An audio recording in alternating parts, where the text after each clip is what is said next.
I wanted to talk about this, so I think that right now, this would be a good time to do it. So bear with me, guys, because sometimes, I'll be on the Obama phone, and sometimes I'll be on the iPhone. Sometimes, so the graphic might, not be the best, but we're just here to give the message. You know what I mean? And you'll be all right hearing that. I promise you. Keep your ears open. I want to talk about how a lot of you guys let y'all women lead y'all out in public. Like, if we're going out, you already, some guys already know. The noise campaign is crazy out here. Some guys already know what I'm trying to say. I want to talk about how, because I see it out in Los Angeles a lot of guys be looking so comfortable having they women lead them around, like, let's go over here, baby, let's go over there, baby, let's go over here. And I don't know, but like the last time I checked, you're the head of your house. You're the head of the house. The Bible says that you're the priest of the house. Now, a lot of people gonna say that the Bible is a white man, this and that. Well, I mean, this is why my people perish. This is why the Most High says that my people perish, because of their lack of knowledge. It's so easy to judge someone without getting to know them. If you haven't gotten any type of discernment or any type of wisdom, you can say that the Bible is a white man's book all day long. But one thing is for sure, many scholars have learned from that book, and many people trying to get their life together has gotten their life together because of that book right there. So what your opinion is versus the facts is two different things. So this is why the Most High says that my people perish from their lack of knowledge, because I'm looking at the facts, bro. You know what I mean? And okay, if we want to get a little bit more intellectual with it, of course, the Bible was split up in many different parts. You can find some of the Bible in the Apocrypha. You can find some of it in the Torah. Of course, the Dead Sea Scroll hidden underneath the Vatican. Right? Okay, so this is where, it's easy to just shut something down. I mean, but that's kind of low vibrational, because, just to say that the Bible is a white man's book, okay, then what? Then how can we learn from that? Okay, so what else? You know what I mean? Like, so even if it is, let's push more further. Let's see what else we can find out. And that's what I'm willing to do. You know what I mean? Some guys are just willing to stop there, be judgmental and learn no further. And, I just try to find all areas and try to get through those gaps and try to learn as much as I could. Because if it is, I want to find out if it's true, if it really is. And so far, that's just been an opinion for ignorant people that don't want to learn anything. So this is my thing. A lot of you guys out here let your women lead you. And you know what's the messed up part? Ain't that something? This happened to me all the time. Because I take the transit a lot, guys.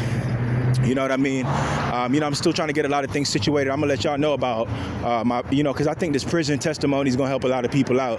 So stay tuned for that prison testimony, because I got that to tell. And I'm gonna enjoy doing that. But you know what's crazy? Whenever you let your girl lead you, she always leads you to the guy that she finds attractive. You know how many times I be on the train, on the bus, oh boy, come on the bus with his girl. His girl is at the front. She's leading him. She's pulling him. She's choosing which direction to go, where to sit. It never ever failed, fellas. 80%, I'm talking about 85% of the time, I can almost guess it when it happens, when I see a couple come on the bus and it look kind of like, they not really equally yoked. And it's a lot of that. It's a lot of unequally yoked couples out here. You know what I mean? And you should see the look on these guys' face, though.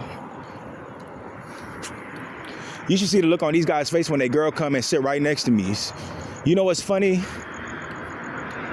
You got the nerve to get mad at me, but you don't have the fortitude. You don't have the testosterone. You don't have the nuts to put your girl in check, or at least not even put her in check. I guess that's a bad, girls are offended at that.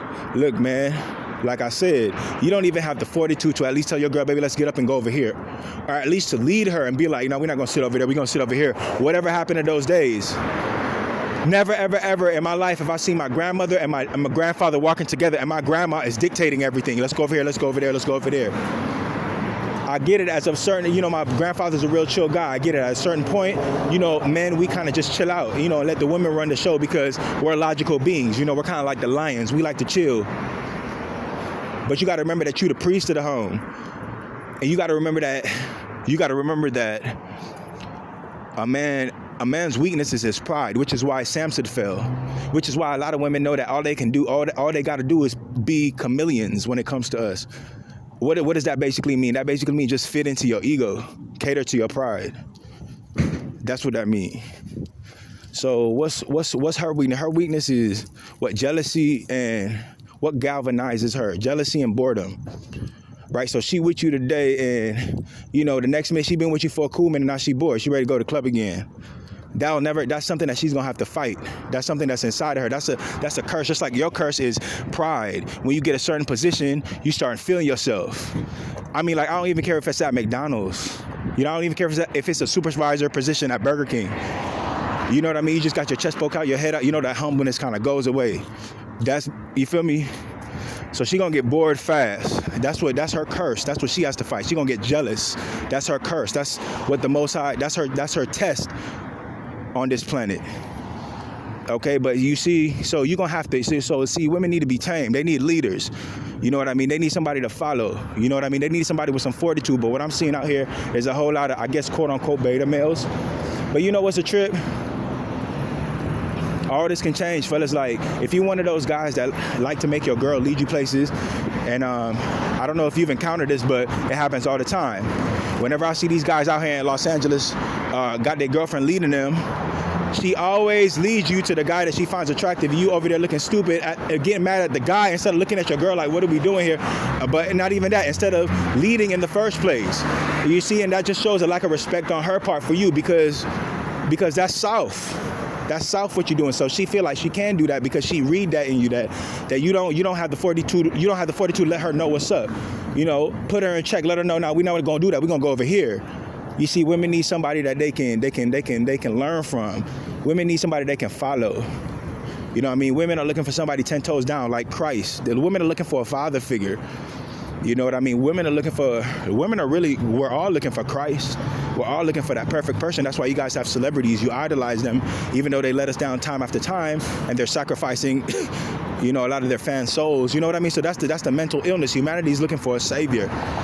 But anyways, I'm gonna leave it here. I ain't gonna go too far. Fellas, watch how you got your lady, you know what I mean, leading this, leading that, leading that. At the end of the day, you gotta remember, you are the head. Take your position. We're going to talk about this some more, because I know a lot of you guys are afraid to lose your girlfriend. A lot of you guys, you feel like if I tell her this, she going to do that. Or if I tell her this, she probably going to do that. We're going to talk about that in phase 2. Don't even trip about that. But like I said, every single time you allow your girl to take control in the relationship, she's always going to end. The ending result is always going to be something that you're not happy with.